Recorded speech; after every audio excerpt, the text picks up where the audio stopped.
ধারাবাহিকের শুরুতে দেখা যায় একলব্য কষ্ট পাচ্ছে বৃন্দা আর সার্থকীর কথা ভেবে, যে ওরা কত বড় একটা বেইমানি করেছিল। এই কথাগুলো ভেবে কাঁদতে থাকে। তখনই রাঙা সেখানে আসে। সে বলে, কিরে উড়ান বাবু, তুই খাবি না? চল নিচে চল, খাবারটা গরম গরম থাকতে খেয়ে নে। তখনই একলব্যর দিকে তাকিয়ে রাঙা বলে, এ কি, তুই এভাবে কষ্ট পাচ্ছিস কেন, কাঁদছিস কেন, কি হয়েছে তোর? তখনই একলব্য রাঙাকে জড়িয়ে ধরে। আর তখনই রাঙা বলে, কি হয়েছে উড়ান বাবু তোর, বল না, আমার কাছে বল। তখনই একলব্য বলে, রাঙা, মেজদা ভাই আর বড় বৌদি কিভাবে এরকমটা করতে পারলো বলো তো? কি করে, কি করে করতে পারলো? তখনই রাঙা বলে, দেখ উড়ান বাবু, তুই না এগুলো নিয়ে কষ্ট পাস না, সবকিছু ঠিক হয়ে যাবে, সবকিছু, তুই এগুলো নিয়ে একদম ভাবিস না তো।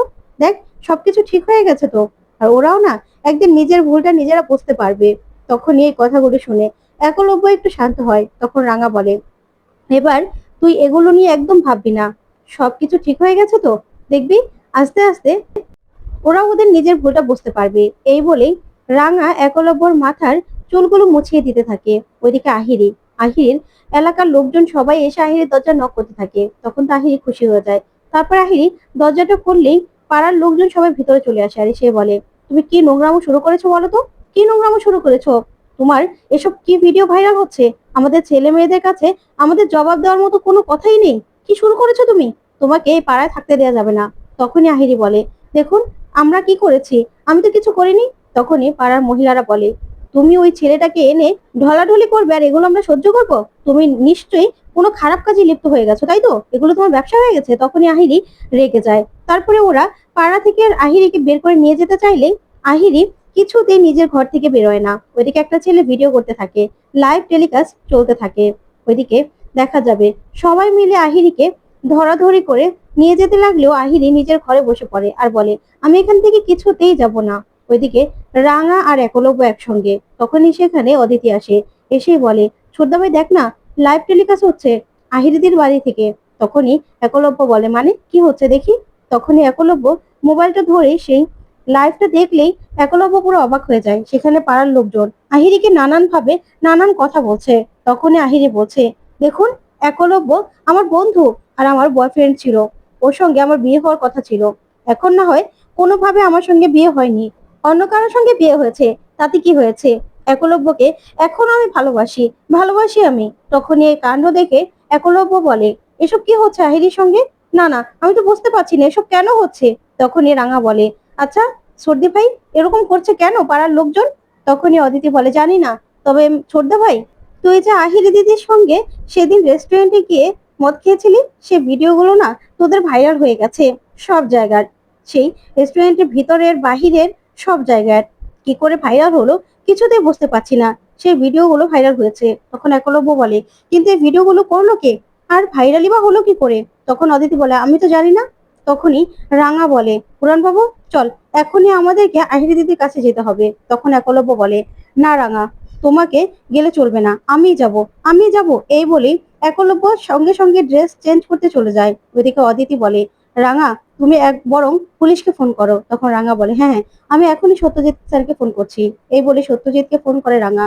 তখন সত্যজিৎ স্যারকে বলে, সত্যজিৎ স্যার, আহিরি দিদির বাড়িতে না তার পাড়ার লোকজন এসে কি অবস্থা করছে আহিরি দিদির সঙ্গে, তুই না এক্ষুনি ওখানে যা। তখন সত্যজিৎ বলে, হ্যাঁ রাঙা, লাইভটা আমিও দেখেছি, আমি যাচ্ছি, তুমি চিন্তা করো না, কিন্তু এগুলো কেন হচ্ছে সেটাই তো বুঝতে পারছি না। তখন রাঙা বলে, আমিও জানি না রে পুলিশ স্যার, তবে তুই যা, গিয়ে তারপরে দেখ ওখানে কি হয়েছে, ঠিক আছে? না হলে তো পাড়ার লোকজন আহিরি দিদিকে অপমান করবে রে, আর আহিরি দিদির তো তাতে অসম্মান হবে। তারপরে একলব্য বেরিয়ে যেতে লাগলে রাঙা বলে, উড়ান বাবু, তুই না মাথা গরম করিস না, দেখ ওখানে যা হচ্ছে ঠিক হবে। তখনই একলব্য বলে, না না, আহিরির সঙ্গে এসব হওয়াটা একদম ঠিক নয়। আহিরি যদি সুসাইড করে নেয় তখন তো রাঙা এই কথা শোনা অবাক হয়। তারপরেই একলব্য বেরিয়ে যায়। ওদিকে দেখা যাবে আহিরিকে পাড়ার লোকজন সবাই বলে, তোমাকে এখানে থাকতে দেওয়া যাবে না, পুলিশ ডাকবো আমরা। তখনই সেখানে সত্যজিৎ চলে আসে। আর সে বলে, এই তো পুলিশ চলে এসেছে, আপনাদের এত মাতব্বরি কে করতে বলেছে? একটা মেয়েকে এইভাবে হ্যারেস করছেন কেন আপনারা? কেন করছেন? আপনাদের নামে যদি মানহানির মামলা করে তাহলে আপনারা বুঝতে পারছেন আপনাদের কি হবে? আর তখনই একলব্য সেখানে যায়। তখনই গিয়ে বলে, আহিরি, তুমি ঠিক আছো তো? এদিকে দেখা যাবে অদিতির ফোনে রাঙা সেই লাইভ দেখতে থাকে। তখনই সেখানে পমিতা চলে আসে। আরে সেই বলে, রাঙা, অদিতি কি হয়েছে? তখনই অদিতি পমিতা আর পাঞ্চেরিকে ভিডিওটা দেখায়। ওইদিকে একলব্যকে দেখে পাড়ার লোকজন বলে, সবাই তো এখানে আছে, ওইদিকে আহিরি বলে, আমি একলব্যকে এখনো ভালোবাসি, আমি একলব্যকে ছাড়া থাকতে পারবো না। তখনই পাড়ার লোকজন সবাইকে সেখান থেকে সার্থকী বের করে দেয় আর বলে, যান আপনারা, এখন এই লোকাল থানার পুলিশ সব চলে আসবে, আসলে ভালো হবে তো। তারপরে যে ছেলেটা ভিডিও করছিল তাকেও সেখান থেকে বের করে দেয় সত্যজিৎ। তারপরে দেখা যাবে প্রমিতা বলে, আচ্ছা এসব কি হচ্ছে কিছু তো বুঝতে পারছি না। তখনই একলব্য আহিরির কাছে গেলেই আহিরি সঙ্গে সঙ্গে একলব্যকে জড়িয়ে ধরে। তখন একলব্য কি করবে কিছুই বুঝতে পারে না। ওইদিকে সত্যজিৎ একলব্য আর আহিরির দিকে তাকিয়ে থাকে। তখনই দেখা যাবে আহিরি একলব্যকে বলে, আমি তোমাকে ছাড়া বাঁচতে পারবো না, আমি নিজেকে শেষ করে দেবো একলব্য, নিজেকে শেষ করে দেব। তখন এই বলে একলব্য বুঝতে পারে না কি করবে। তারপরে দেখা যাবে আহিরি জামা কাপড় গুছাচ্ছে। তখন একলব্য বলে, আহিরি তুমি ভালো করে ব্যাংক কার্ড সবকিছু নিয়ে নাও, ঠিক আছে। তখনই অঙ্কুর সেখানে আসে আর সে বলে, একলব্য তুমি যে আহিরিকে এরকম ভাবে বাড়িতে নিয়ে যাচ্ছ, তুমি বাড়ির সবার সঙ্গে এটা নিয়ে আলোচনা করেছো? মা বাবা, তারপরে রাঙা, ওরও তো খারাপ লাগতে পারে বলো। তুমি বাড়িতে এভাবে আহিরিকে নিয়ে তুলবে আর সবার সঙ্গে না আলোচনা করলে কি করে হবে বলো তো। আমার মনে হয় তোমার সবার সঙ্গে কথা বলা উচিত ছিল, বিশেষ করে রাঙার সঙ্গে, কারণ ও তো একটা মেয়ে মানুষ, ও আরেকজনকে অ্যালাউ করতে পারবে কিনা সেটা তো তোমার দেখা উচিত ছিল। তখনই একলব্য বলে, আসলে অঙ্কুরদা তুমি না এ নিয়ে ভেবো না, আমার রাঙার সঙ্গে কথা হয়ে গেছে। ইনফ্যাক্ট রাঙাই আমাকে বলেছে আহিরিকে যাতে আমি বাড়িতে নিয়ে যাই। তখন অঙ্কুর বলে, কি বলছো তুমি? রাঙা তোমাকে বলেছে আহিরিকে বাড়িতে নিয়ে যেতে? তখনই একলব্য বলে, হ্যাঁ, রাঙাই আমাকে বলেছে। জানো তো, রাঙার মনটা না খুব বড়, ও একটা মেয়ে হয়ে আরেকটা মেয়ের অসম্মান কিছুতে হতে দিতে চায়নি। আর ও তো বুঝতে পেরেছে আহিরির মনের অবস্থা, তার জন্য আহিরিকে নিয়ে যেতে বলেছে। তখনই আহিরি মনে মনে বলে, রাঙা তুমি যে খাল কেটে বাড়িতে কমিয়ে নিচ্ছ, আমিও তো চেয়েছিলাম যে আমি একলব্যর কাছাকাছি থাকি, আমি তো চাই তোমাদের সম্পর্কটা ভেঙে দিতে। ওইদিকে একলব্য অঙ্কুরকে বলে, সত্যি অঙ্কুরদা, আমি রাঙাকে যত দেখছি ততই না অবাক হচ্ছি। ও আমাদের জন্য, আমাদের বাড়ির জন্য যা যা করছে, যা যা করেছে, সে সব কিছু আমি কখনোই ভুলতে পারবো না। ওকে যত দেখছি ততই অবাক হচ্ছি। ওর মতো মানুষ না হয় না দুনিয়াতে, সত্যি কথা। ও অনেক বড় মনের মানুষ, তার জন্যই দিন দিন ওর প্রতি আমার ভালোবাসা আর রেসপেক্ট সবটাই বেড়ে যাচ্ছে। তখনই আহিরি রাঙার প্রতি একলব্যর ভালোবাসার কথা শুনে আহিরি খুব কষ্ট পায় আর নিজে কষ্ট পেয়ে তারপরেই রাগ করতে থাকে। ওইদিকে একলব্য রাঙার কথা বলে আর বলে, রাঙাকে সত্যি আমি খুব ভালোবাসি, খুব ভালোবাসি। তখনই আহিরি অন্যমনস্ক হয়ে নিজের হাতে ব্যথা পায় আর চিৎকার করে ওঠে। তখনই একলব্য বলে, আহিরি তুমি ঠিক আছো তো, কি হলো? তখন আহিরি বলে, না একটু লেগে গিয়েছিল আর কি। তখনই একলব্য বলে, আচ্ছা আহিরি, ভালো করে সবটা গুছিয়ে নিয়েছো তো? তখন আহিরি বলে, হ্যাঁ হ্যাঁ, সবটা গুছিয়ে নিয়েছি। ওদিকে দেখা যাবে ময়না রাঙাকে বলে, আসলে রাঙা, তোর মেজদা ভাই তো চলে এসেছে, তাকে ডক্টর বলেছে স্যুপ খাওয়াতে, তাই স্যুপ তো আমি রান্না করতে পারি না, তার জন্যই বলছিলাম যে কি করে স্যুপ বানাবো বলতো। তখনই রাঙা বলে, স্যুপ বানাতে পারিস না তো, চল আমি তোকে দেখিয়ে দিচ্ছি। এই বলেই ময়নাকে টেনে রান্নাঘরে নিয়ে আসে রাঙা আর বলে, শোন, আমি বলে দিচ্ছি, তুই সেইভাবে না তুই স্যুপটা বানিয়ে নে। তখন ময়না বলে, আমি স্যুপ বানাবো? তখনই রাঙা বলে, হ্যাঁ, শোন, মেজদা ভাই হয়তোবা অসুস্থ হয়ে দুদিন হসপিটালে ছিল, বাড়িতে চলেও এসেছে। আর শোন, ও হসপিটালে যাওয়ার আগে কি কি করেছিল সেটা কিন্তু আমরা কেউই ভুলে যাইনি। আর বড় বৌদি আর মেজদা ভাই মিলে এই বাড়িটাকে পুরো শেষ করে দিয়েছিল, তুইও কিন্তু তাদের সঙ্গেই ছিলি। তাই ভাবিস না যে তার সেবা যত্ন আমি করব। শোন, তোদের পাশে না আমাকে আর কোনোদিনও পাবি না। বাড়ির কাজের লোক বলে অনেক আমাকে অপমান করেছিস। এখন থেকে মেজদা ভাইয়ের যা সেবা যত্ন করার তোকে করতে হবে, আর তোদের কাজগুলো না তোকেই করতে হবে। আমরা কেউ তোদের কাজ করে দেবো না। তোরা যা ভাবছিস সেটা ভুল ভাবছিস। এই বাড়িতে যে তোরা থাকতে পারছিস সেটাই অনেক। আর যদি নিজেদের কাজ নিজেরা না করতে পারিস না, তাহলে কিন্তু বাড়ির দরজাটা তোদের জন্য খোলা আছে। আর কোন দিকে দরজা সেটা জানিস তো? আশা করি ভুলে যাসনি ওই দিকে দরজাটা। তাহলে কিন্তু ওই দরজা দিয়ে তোদেরকে বেরিয়ে যেতে হবে। তখনই এই কথা শুনে ময়না ভয় পেয়ে যায় আর বলে, না না রাঙা, আমি পারবো, আমি, কিন্তু নুনটা তুই দেখে নিতে পারবি তো?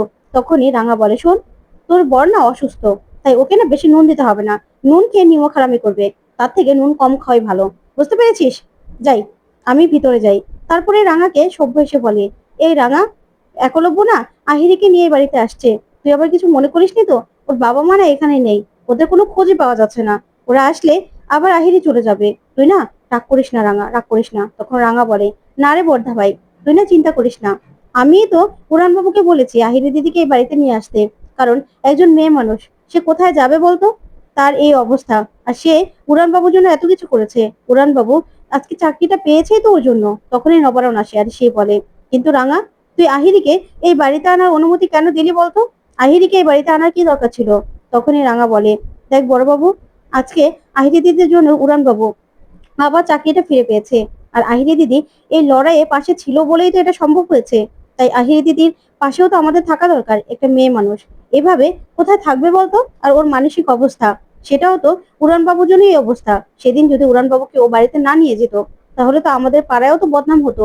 তার জন্যই তো আহিরি দিদি তার বাড়িতে নিয়ে গেছিল, তাই না? এখন তো আহিরি দিদির পাশে আমাদের থাকা দরকার। মেয়েটা এভাবে একটু সুস্থ হয়ে গেলে না হয় চলে যাবে। আর ওর এই অবস্থাতে আমরা যদি পাশে না থাকি, তাহলে আর কে থাকবে বলতো? তখনই আহিরি সেখানে চলে আসে, আর এসেই বলে, থ্যাংক ইউ রাঙা। তখনই রাঙাকে আহিরি বলে, জানো তো রাঙা, তোমার পা ছুঁয়ে আমার প্রণাম করতে ইচ্ছে করছে। তখনই রাঙা বলে, না না আহিরি দিদি, এসব তুই কি বলছিস? ওইদিকে ময়না মনে মনে বলে, রাঙার পা ছুঁয়ে প্রণাম করবে আহিরি? তার মানে রাঙা এবারের কর্তি হয়ে গেল। মা বাবার অবর্তমানে কি রাঙাই তাহলে বাড়িটা দেখাশোনা করবে, এই বাড়ি চালাবে? না না, কি করলাম আমি? এই বড় বৌদি তো প্রেগনেন্ট হওয়ার নাটক করে বেঁচে গেল, আর সার্থক অসুস্থ হয়ে বেঁচে গেল। কি করব? সব কাজ তো আমাকেই করতে হবে। ওইদিকে রাঙা আহিরিকে বলে, আহিরি দিদি, তুই চিন্তা করিস না। তোর এই অবস্থায় আমরাই তো তোর পাশে থাকবো বল। একটা মেয়ে হয়ে যদি একটা মেয়ের পাশে না দাঁড়াই, তাহলে আমরা কিরকম মেয়ে বলতো? তুই তো আমাদের পাশে সবসময় বন্ধুর মতো ছিলি। আর আমি তো জানি তুই কতটা উড়ান বাবুকে ভালোবাসিস, আর উড়ান বাবুর জন্য কত কি করতে পারিস, সেটা আমি সব জানি। তুই না একদম চিন্তা করবি না। তো এখানে যতদিন তোর মন চায় ততদিন থাকবি। আর সামনে তো পুজো, পুজো পর্যন্ত তো তুই এ বাড়িতে থাকবি। তখনই একলব্য রাঙার দিকে তাকিয়ে থাকে। ওইদিকে আহিরি রাঙাকে জড়িয়ে ধরে। তারপর দেখা যাবে নবারণ রাঙাকে বলে, আচ্ছা রাঙা, আহিরিকে তো কোনো হোস্টেলেও পাঠিয়ে দেওয়া যেত, তাই না? কিংবা কোনো ভাড়া বাড়ি এখানে রাখার কি দরকার ছিল বলতো?